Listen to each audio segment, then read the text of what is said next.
یہ طہارت کا پہلا موقع ہے۔ الطہور الثلث۔ اگر وضو، یہ وضو میں ویسے نقص ہے کہ نہیں ہے، آپ سے پوچھ لیتے ہیں کہ ایک شخص خلال نہیں کرتا، وضو مکمل ہے؟ بولے نہیں، پھر نماز مکمل ہوگی؟ ہر میرا وہ محترم معزز محتشم سوچے کہ میں کہاں بیٹھا ہوں۔ اور کہنے والے بڑا خوبصورت کہا کرتے تھے کہ دنیا میں ایک بیٹی کا نکاح دینا ہوتا ہے نا تو وہ بھی چہرہ دیکھ کے ہی دیتے ہیں، اور اگر ترمذی کی روایت کو صحیح مان لیا جائے اللہ نے قیامت کو 72 حوریں دینی ہیں، بغیر چہرہ دیکھے دے دے گا؟ رسول اللہ صلی اللہ علیہ وآلہ وسلم نے اگر یہ حسن نہ ہوتا، کم از کم رسول اللہ صلی اللہ علیہ وسلم کے چہرے انور پہ اللہ تعالیٰ اس حسن کو نہ سجاتے ہیں۔ چلو ایک بات کر کے میں اپنی بقیہ گفتگو مکمل کرتا ہوں۔ یوسف علیہ السلام سنا ہوا نام آپ؟ کہتے ہیں وہ کچھ خوبصورت بھی تھے۔ کتنے کو خوبصورت تھے؟ قرآن سے پوچھ لیتے ہیں۔ فَلَمَّا رَأَيْنَهُ أَكْبَرْنَهُ وَقَطَّعْنَ أَيْدِيَهُنَّ وَقُلْنَ حَاشَ لِلَّهِ مَا هَذَا بَشَرًا إِنْ هَذَا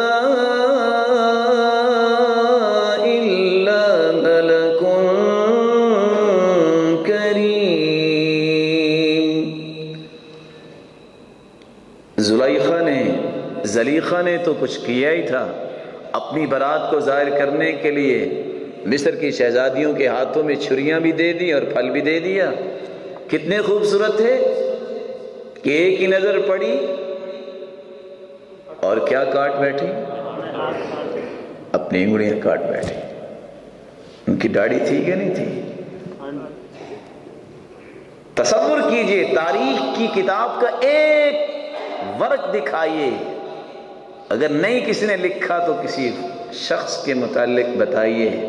حسن تو وہ تھا جس کو دیکھ کے انگلیاں کاٹ لیں، کسی بھولے ہوئے بھائی کو دیکھ کر جو بھول کے اس سنت کو زائل کر دیتا ہے، اس کی شیب کو دیکھ کے آج تک کسی عورت نے اپنا ناخن بھی کاٹا ہو، تو حسن پھر کس میں ہے؟ حسن اس میں ہے جو خالق و مالک نے 4 قسمیں کھانے کے بعد فرمایا ہے۔ لَقَدْ خَلَقْنَا الْإِنسَانَ، لام بھی تحقیق کے معنی میں، قد بھی تحقیق کے معنی میں، اور خلقنا بھی مضارع کا صیغہ اور جمع متکلم کا سپرلیٹو ڈگری۔ اس سے اوپر کو ڈگری ہے جی سپرلیٹو کی، کہ ہم نے انسان کو بڑا ہی خوبصورت بنایا ہے۔ کاش مجھے اور آپ کو یقین ہو جائے، اور میں اعماق قلب سے دعا کرتا ہوں مولا کریم میرے بھولے ہوئے بھائیوں کو صراط مستقیم دکھا دے۔ یہ اکیلے بیٹھ کے سوچیں کہ دنیا میں سب سے شریف چیز ہے تو یہ داڑھی ہے۔ کسی کو معمولی سی بات کر دو نا، وہ اینٹ کا جواب پتھر دیتا ہے۔ کسی کو تھپڑ مار دو تو وہ مکہ مارنے کے لیے تیار ہوتا ہے۔ اس کو روزانہ بندہ ذبح کرتا ہے، ایک دن نہیں گزرتا معمولی سا منہ نکال کے کہتی السلام علیکم، میں پھر آ گئی۔ وہ پھر کہتا ہے پکڑو بھائی، پھر آ گئی ہے وہ، اس کو پھر ذبح کرتا ہے، دوسرا دن نہیں ہوتا پھر وہ کہتی السلام علیکم، میں تو پھر آ گئی ہوں۔ اللہ مالک الملک ہمیں سمجھ عطا فرمائے۔ الطہور ثلث، ایک حصہ طہارت کا ہے، والرکوع ثلث، رکوع کا دوسرا حصہ۔ آج ہماری رکوع کی کیفیت کیا ہے؟ سر اونچا ہے، سر نیچا ہے۔ رسول اللہ صلی اللہ علیہ وآلہ وسلم کے رکوع کی کیفیت کیا تھی؟ ہم نے دنیا کی ہر کتاب کا مطالعہ کر لیا ہے، لیکن نہیں کیا تو نماز کی کیفیت کو درست کرنا نہیں سیکھا۔ رسول اللہ صلی اللہ علیہ وآلہ وسلم رکوع سے اپنا سر مبارک اٹھاتے، كان اذا رفع رأسه من الركوع حتى قلنا اتنی دیر کھڑے ہوتے قام حتی ظننا انہ نسی، ایسے لگتا ہے جیسے بھول گئے ہیں۔ آج جو رکوع سے سر اٹھاتے زمین پہ گر جاتا ہے، وہ کس کے لیے نماز پڑھ رہا ہے؟ اللہ سبحانہ و تعالیٰ نے کیفیت اور طریقے کو دیکھنا ہے، کمیت کو تو نہیں دیکھنا کہ کتنی رکعتیں پڑھ لی ہیں، اور انسان چلتے ہی جا رہے ہیں، اس کو سمجھ نہیں میں کیا کر رہا ہوں۔ رسول اللہ صلی اللہ علیہ وآلہ وسلم نے سر مبارک اٹھایا، فرمایا سمع اللہ لمن حمدہ، ایک شخص وقد حفظه النفس، اس کا سانس پھولا ہوا اور جلدی سے شامل ہوا، کہتا اللہم ربنا ولک الحمد حمدا کثیرا طیبا مبارکا فیہ۔ نماز سے فارغ ہوئے پوچھا من المتکلم، یہ آواز کس کی تھی؟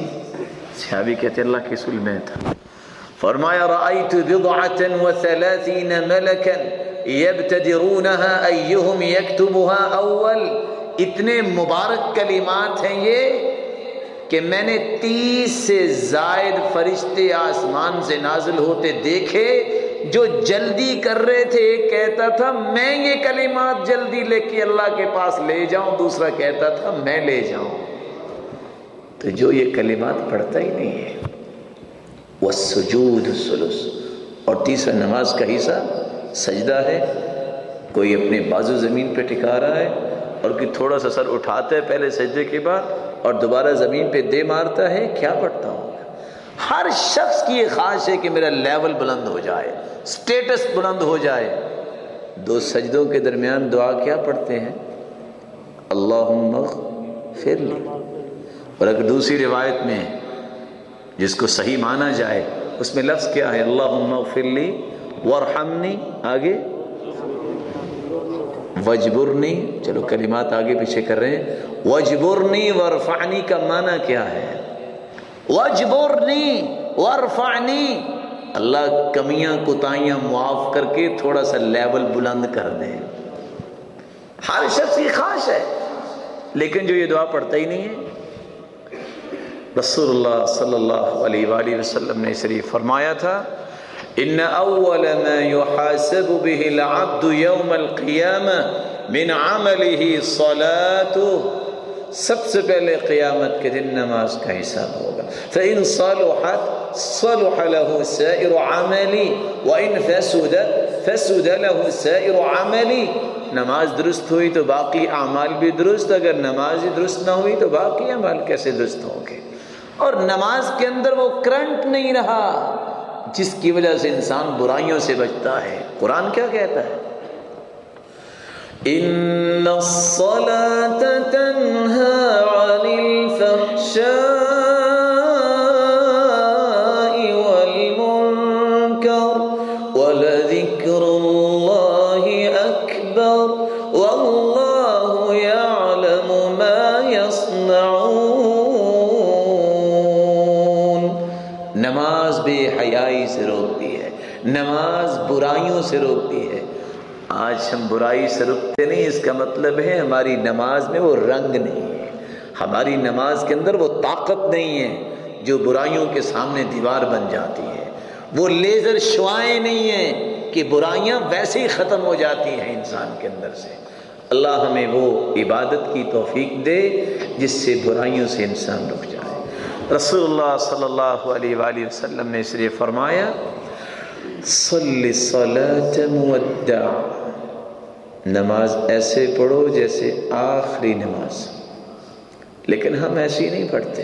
ہاں اگر کھانا کھانا ہو تو ہم کہتے ہیں الوداعی کھانا ہے، شاید دوبارہ موقع ملے کہ نہ ملے۔ رسول اللہ صلی اللہ علیہ وسلم نے تو فرمایا تھا بحسب ابن آدم لقیمات یقمن صلہ، آدم کی اولاد کے لیے تو اتنے لقمے کافی ہیں کہ کمر سیدھی رہے۔ وَإِن كَانَ لَا مَحَالَةَ، اگر ہاں کسی اچھے ہوٹل میں چلا گیا ہے اور کھانا بھی بڑا ٹیسٹی ہے، فَثُلُثٌ لِطَعَامِهِ وَثُلُثٌ لِشَرَابِهِ وَثُلُثٌ لِنَفَسِهِ، ایک حصہ کھانے کا اور ایک حصہ پانی کا اور ایک حصہ سانس کا رکھنا چاہیے، اس طرح ڈویژن ہونی چاہیے۔ لیکن بادشاہ ہے آج کل کا انسان، کہتا ہے تینوں حصے تو کھانے سے بھرو نا، پانی تو دائیں بائیں آ ہی جائے گا، اور سانس کی کون سی بات ہے آئے نہ آئے۔ جبکہ رسول اللہ صلی اللہ علیہ وسلم نے نماز کے متعلق فرمایا تھا صلی صلاۃ مودع، ایسی نماز پڑھو الوداعی۔